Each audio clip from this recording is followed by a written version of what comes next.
processo histórico. O que significa isso? O que é o mundo dos últimos 10 anos? O mundo dos últimos 10 anos, ele é um mundo que afundou, né? Ou seja, vamos pegar do ponto de vista da direita, vamos dizer assim, gosto de falar da questão moral.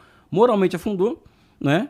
É um mundo em que é final de Império Romano, todo mundo sabe que essa porra já está acabando, mas ninguém sabe o que vem depois. Então vira aquela coisa do hedonismo puro, do ultra-individualismo, né? E me leva a acreditar em quê? Todo mundo sabe que está acabando. Todo mundo sabe que essa porra já era, mas ninguém sabe o que vem depois.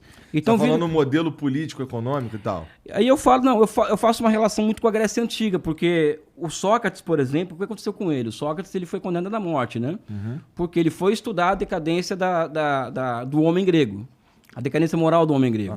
Então ele concluiu, ele foi nos estudos dele, ele chegou à conclusão de que a decadência do homem grego era a decadência do homem, da democracia grega, que por sua vez é uma democracia que nunca existiu. Eu acredito que hoje a decadência do homem ocidental, do ser humano ocidental, é a decadência das democracias ocidentais, ou democracias burguesas, se vocês querem, ou liberais, que no fundo, é uma democracia que nunca existiu.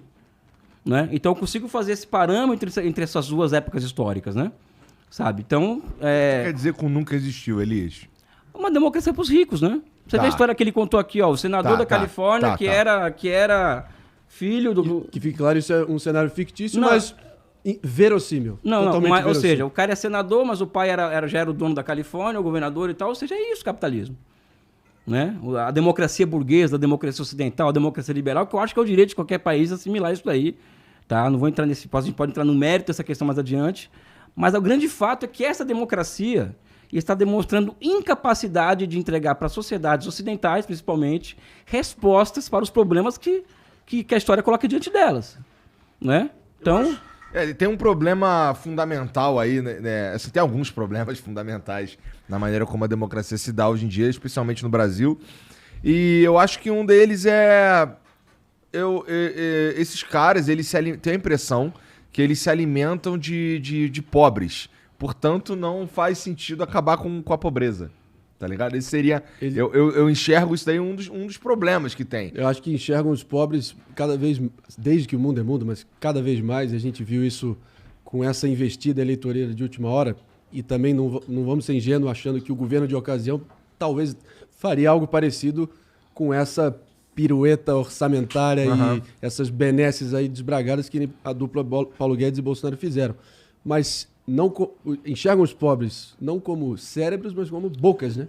No momento que você realmente prover e emancipar a grande parte dos pobres, eu sei que isso é talvez a grande luta desde que o mundo é mundo, durante toda a história, né?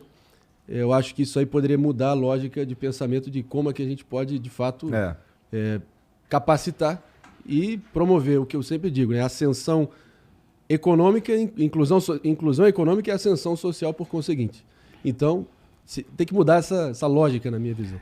Estamos falando merda, na tua opinião? Cara, não, ninguém aqui tá falando merda, não. Tá.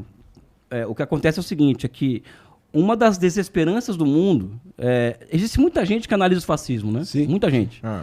Eu não sou especialista nessa área do que é o fascismo e tal, mas a gente tenta entender como que a roda da história ela se movimenta, né?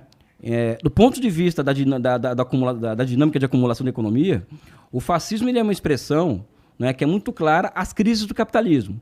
Tanto é que o George Dimitrov foi o chefe da Internacional Comunista durante a década de 20 e 30, né? É um búlgaro, e ele foi julgado pelo incêndio do Reichstag em 33.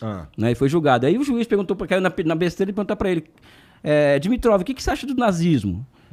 Ele falou o seguinte, é um fenômeno típico do capitalismo, tá? Que ele surge nas crises, né? Ou seja, falta de ascensão social, falta de mobilidade social, conflito distributivo, então as pessoas passam a buscar bodes expiatórios, então é o negro, o nordestino, a mulher, qualquer coisa, né? Cria-se todo um clima na sociedade para surgir tipos como, né, Bolsonaros, Trumps, Erdogans, etc., né? Mas é um fenômeno... Caralho, tu coloca o Bolsonaro, o Trump e o Erdogan na mesma bacia? Não o Erdogan, desculpa, o Orbán da Hungria. Então, o Erdogan, não sou simpático ao Erdogan, mas eu reconheço como estadista da Turquia, ou seja, eu vejo Tá. ele como um cara um homem... Mas governa com a mão de ferro também.